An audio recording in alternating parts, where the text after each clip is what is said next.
Bismillahirrahmanirrahim. Assalamualaikum warahmatullahi wabarakatuh. Alhamdulillahilladzi ja'ala syahra ramadhana syaidat syuhur wa anzala al-Qur'ana kama anzala at-Taurata wal Injil waz Zabur wa faddala qiyamahu wa dha'afa li sha'imihi al-ujur.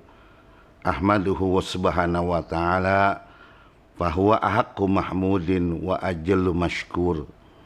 Allahumma shalli wa sallim ala sayyidina Muhammadin wa ala alihi wa ashabihil a'immatil budur.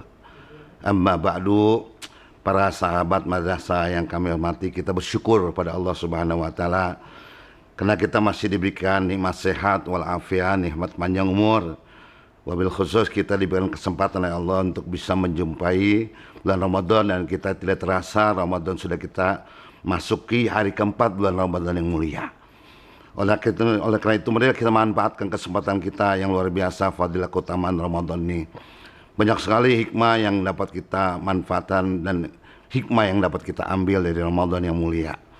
Di antaranya bahwa Ramadan ini adalah kesempatan bagi kita, sehingga Rasulullah Shallallahu Alaihi Wasallam pun menyambut bulan Ramadan. Bahkan di akhir bulan Ramadan Rasulullah itu sempat memberikan suatu warning kepada sahabatnya agar mereka bersemangat untuk menyambut bulan Ramadan. Dan kita alhamdulillah telah memasuki Ramadan yang keempat, masih dalam keadaan sehat walafiat.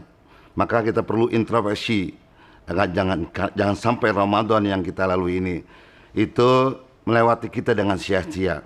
Sehingga dalam suatu hadis Rasulullah Sallallahu Alaihi Wasallam pernah menyatakan dalam satu sabdanya, kam min sa'imin laisa lahu min syamihi ila ju' wal atas. Berapa banyak orang yang berpuasa itu tidak mendapatkan apa-apa dari puasa yang dia lakukan, kecuali semata-mata dia hanya bisa mengugurkan rasa lapar dan haus saja. Oleh karena itu, marilah kita introspeksi dengan perjalanan puasa yang sudah kita lalui dari hari keempat ini. Jangan sampai puasa berlalu tidak ada asar dan dampak yang kita dapatkan dari Ramadan. Sehingga Al-Imam Al-Ghazali pun membagi tingkatan puasa itu ada 3. Ada puasa al-umum atau puasa al-awam. Yang kedua puasa al-khusus. Dan yang ketiga adalah puasa khususil khusus. Puasa tingkatan pertama adalah puasa orang yang awam, yang bisa jadi dia hanya sekedar menggugurkan puasa dari terbit fajar hingga tergelam matahari. Dia mampu hanya sekedar menahan lapar dan dahaga saja, menggugurkan kewajiban puasa, tapi tidak mendapatkan apa-apa dari puasa yang dilakukan. Inilah yang dikatakan shaumul umum, puasa orang-orang awam, puasa yang kebanyakan, yang kata Rasulullah, kam min sa'imin laisa lahu min syamihi illa ju' wal atas.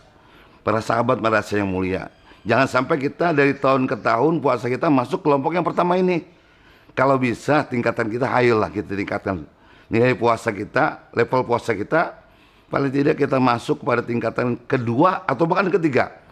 Yang kedua itu shaumul khusus, puasanya orang yang spesial, yang tidak hanya dia itu mampu untuk menahan lapar dan dahaga setelah hubungan seksual dari terbit fajar hingga terbenam matahari, tapi dia pun mampu melakukan puasa, mempuasakan matanya, mempuasakan mulutnya, mempuasakan telinganya, bahkan semua anggota tubuhnya dia puasakan juga dari hal-hal yang bisa menggugurkan daripada nilai ibadah puasa. Lalu puasa yang ketiga adalah shaumul khawas, atau boleh kita katakan level yang paling hebat, yaitu puasanya orang-orang yang istimewa. Dia tidak hanya mempuasakan secara lahiriah saja, bukan hanya sekedar dia mempuasakan dari anggota tubuhnya, tapi dia mampu untuk memuasakan isi hatinya dari hal-hal yang bisa jadi masuk dalam kategori maksiat hati. Dia bisa mempuasakan dirinya dari dendam, dari hasud, dari angkara murka, dari kesombongan, dari sifat ria, sifat ujub. Nah, inilah masuk puasa yang istimewa. Sehingga kelompok yang ketiga ini, andai kata dalam masa puasa ada terlintas di hatinya perasaan dengki, perasaan sombong, perasaan ria, maka mereka bisa mengatakan puasa mereka yang golongan ketiga ini mengatakan puasanya tidak sah. Maka paling tidak para hadirin, para sahabat yang dimuliakan Allah, mari kita tingkatkan nilai puasa kita. Paling tidak kita meningkat menjadi puasa yang kedua, atau bahkan kalau perlu kita masuk dalam tingkatan yang ketiga, yaitu puasa yang istimewa. Para sahabat madrasah yang dimuliakan oleh Allah Subhanahu wa taala. Oleh karena itu marilah kita jadikan Ramadan kita ini Ramadan yang terbaik bagi kita. Jangan sampai kita hanya sekedar puasa yang dikatakan Rasulullah tidak mendapat apa-apa dari nilai puasa kita, hanya gugur kewajiban kita menjalankan puasa. Oleh karena itu nilai puasa yang diseru oleh Allah, dipanggil Allah dalam firman-Nya yang sering kita dengar dan familiar ayat ini bagi kita. Ya ayyuhalladzina amanu kutiba alaikumusiyam kama kutiba alal ladzina min qablikum la'allakum tattaqun. Wahai orang-orang beriman, telah diwajibkan atas engkau berpuasa sebagaimana puasanya umat-umat terdahulu. Apa tujuan dari puasa yang kita lakukan? La'allakum tattaqun. Supaya kita ini keluar dari Ramadan bertambah keimanan kita, ketakwaan kita kepada Allah Subhanahu wa taala. Jangan hanya kita lepas daripada kewajiban. Oleh karena itu seseorang ketika menjalankan suatu ibadah, bisa jadi itu menjadi beban, bisa jadi itu hanya sebatas kewajiban, tapi yang lebih nikmat adalah ketika kita melakukannya, itu menjadi suatu kenikmatan bagi kita. Maka orang ketika melakukan suatu dengan kenikmatan, tidak ada akan rasa bosan, tidak akan rasa jenuh, tidak ada rasa akan gelisah. Dia menikmati ibadah tersebut, dia menikmati apa yang dilakukan, sehingga tidak terasa bagi kita, bagi mereka itu suatu hal yang diwajibkan ataupun suatu hal yang menjadi beban bagi dia. Inilah kenikmatan. Nah, itulah yang kita raih dari puasa yang kita lakukan agar menjadi sebuah kenikmatan bagi kita, sehingga Allah menyuruh orang-orang yang beriman untuk melakukan puasa yang dipardukan bagi kita. Para sahabat madrasah yang dimuliakan oleh Allah Subhanahu wa taala. Oleh karena itu ada suatu hadis Rasulullah, ada beberapa hal yang bisa menyebabkan gugurnya pahala puasa. Mungkin puasa kita sah dari terbit fajar hingga terbenam matahari, tetapi nol hasil kita. Sebab apapun angka kalau dikalikan nol, maka akan hasil nol. Sehingga ada suatu yang dikatakan Rasulullah, ada satu asya tuhbitu saum au tubtilu sawabahu. Ada 5 hal yang bisa menggugurkan pahala puasa, bisa menghilangkan nilai ibadah puasa. Walaupun puasanya secara syar'i, secara ibudiyah itu sah, tetapi nol kita hasilnya. Di antaranya kata Rasulullah, yang bisa menggugurkan atau menghilangkan nilai ibadah puasa kita adalah al-ghibah, yaitu kita melakukan ghibah, menceritakan aib, ya, kesalahan ataupun celak orang lain. Ini bisa menghilangkan nilai puasa kita. Sehingga kata Rasulullah, tuba liman syaghalah aibuhu an ujubinas. Beruntung di antara kalian yang disibukkan oleh aibnya, celaknya, sampai orang tersebut tidak memikirkan tentang aib dan celak orang lain baginya. Maka hati-hati kita berpuasa sekedar hanya menahan lapar dan haus, tapi kita nggak mempuasakan omongan-omongan kita dari hal-hal yang bisa menghilangkan nilai ibadah puasa, yaitu al-ghibah. Yang kedua, nilai ibadah puasa kita bisa hilang, bisa hasil nol, artinya tidak bisa mendapatkan apa-apa dari Allah Subhanahu wa taala.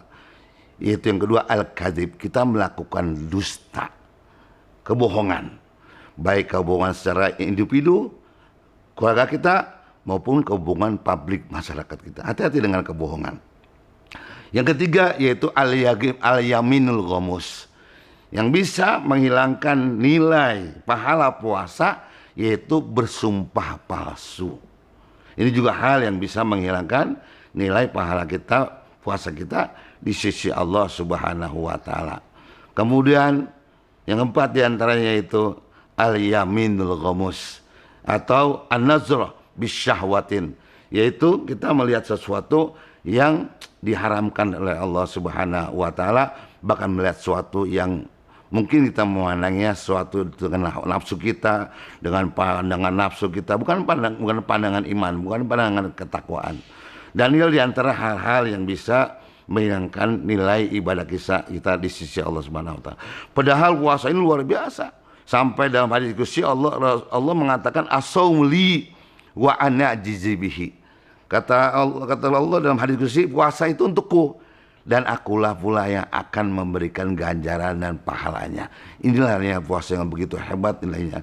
Maka ngomongan kita yang kita diberikan kesempatan oleh Allah, diberikan umur, diberikan waktu, mari kita jadikan momen puasa ini menjadi momen yang terbaik bagi kita untuk meningkatkan keimanan dan ketakwaan kita kepada Allah Subhanahu wa taala. Ibaratnya kita masuk madrasah Ramadan, keluar kita memperoleh sesuatu nilai prestasi yang baik dari puasa yang kita lakukan ini. Mudah-mudahan harapan kita semua ibadah apapun yang kita laksanakan, baik sholat, baik zakat, bahkan puasa Ramadan yang kita lakukan, agar kiranya kita setelah Ramadan ini apa yang tujuan dari nilai puasa tadi, la'alakum tattaqun, menambah keimanan dan ketakwaan kita pada Allah Subhanahu wa taala. Marilah kita manfaatkan Ramadan yang terbaik bagi kita, jadikan Ramadan tahun ini menjadi Ramadan terindah, menjadi Ramadan yang terbaik bagi kita. Siapa yang menjamin di antara kita di tahun-tahun yang akan datang kita masih ketemu dengan Ramadan yang luar biasa fadilah dan keutamaan hikmahnya ini. Saya rasa ini saja para sahabat madrasah yang dimuliakan oleh Allah. Mudah-mudahan kesempatan yang sangat singkat ini dapat kita dapatkan sesuatu ilmu yang menambah keimanan dan ketakwaan kita kepada Allah Subhanahu wa taala. Ini saja, kurang lebihnya mohon maaf. Ini uridul islah mastata'tu alaihi tawakkaltu wa ilaihi unib. Hadanallahu wa iyyakum ajmain. Billahi taufiq wal hidayah. Wassalamualaikum warahmatullahi wabarakatuh.